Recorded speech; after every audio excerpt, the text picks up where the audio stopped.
Our friend Nate Diaz is rolling in cash now, balling out of control. Yes. If I was, he might not fight again. He might beat Conor's ass again if they fight, and then like take 2 years off. And he's making millions of dollars, or not beat Conor's ass. I mean, who knows, right? I mean, Conor can win. Just slap him. The way Nate, I just had a feeling going into that fight. I was like, this is a big difference. There's a big difference to a Nate Diaz strikes and anybody else that Conor's fought. Like, Nate is real slick with his hands.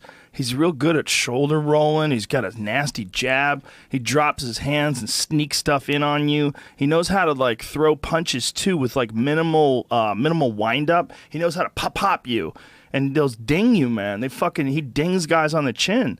Like what he did with Michael Johnson, I was like, ooh, this is a tough fight. And he's a tough out. The only guy who's ever stopped him is Josh Thompson, head kicked him.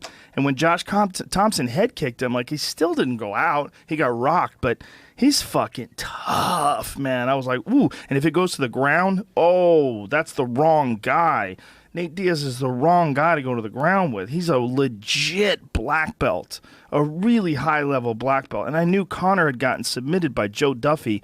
And anybody can get submitted if you get caught. But he got submitted by that Joe Duffy guy just a few years ago.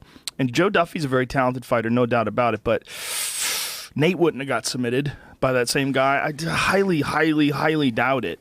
I mean, Dos Anjos, like that level, like there's like a few guys where you're like, ooh, if you submit that guy, like he's only been submitted in the UFC, Dos Anjos, once, and that's because he had a broken jaw. And it's Clay Guido who submitted him because Clay was on top of him squeezing his neck and his jaw was smashed, and he realized he was really fucked, and so he tapped. But like a guy like Conor, if you've been tapped before by Joe Duffy just a couple of years ago with an arm triangle, you got caught like that, like you got a lot to learn. And I don't know if you've learned it all in time. Like, you got to be obsessed with jiu-jitsu. You got to be in there every day training.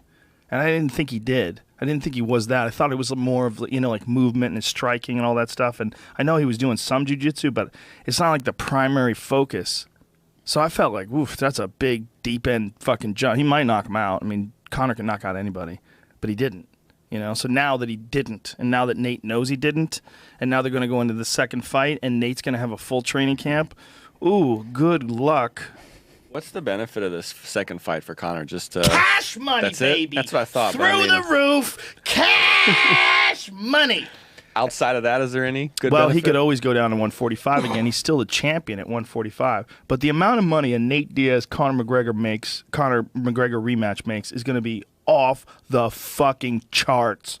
Nate Diaz is a superstar, and people didn't realize it until like the Michael Johnson fight. People realized it when he was calling out Conor in the octagon, and everybody was cheering. And also like the ratings, like when Nate Diaz, he's a there was a big thing where Dana White had said that he's not a needle mover. He's when they were in the middle of contract negotiations.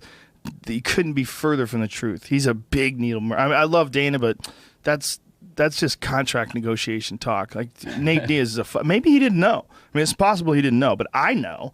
Because the Diaz brothers, as far as like my friends that are like casual MMA fans, the Diaz brothers are fucking huge. They're huge. Those guys are giant stars. And after Nick like pretended to sleep with Anderson Silva, and like they talk mad shit. They actually can fight. They fight very good. I mean, they're excellent world-class fighters, and they talk mad shit, and they smoke a lot of weed, and they mostly eat vegan. Like, I think Nick might be all vegan. I think Nick still eats, like, fish. But I know Nate eats fish. And I think they eat eggs, too. They eat, like, tortillas and stuff that's made with eggs. But they're interesting guys, man. They're fucking legit fascinating people. So, like, there's money. My point is, that guy's out of his mind. This isn't the Christian versus the Lions. This is a huge sport. These guys are giant stars. They're making fucking boatloads of cash.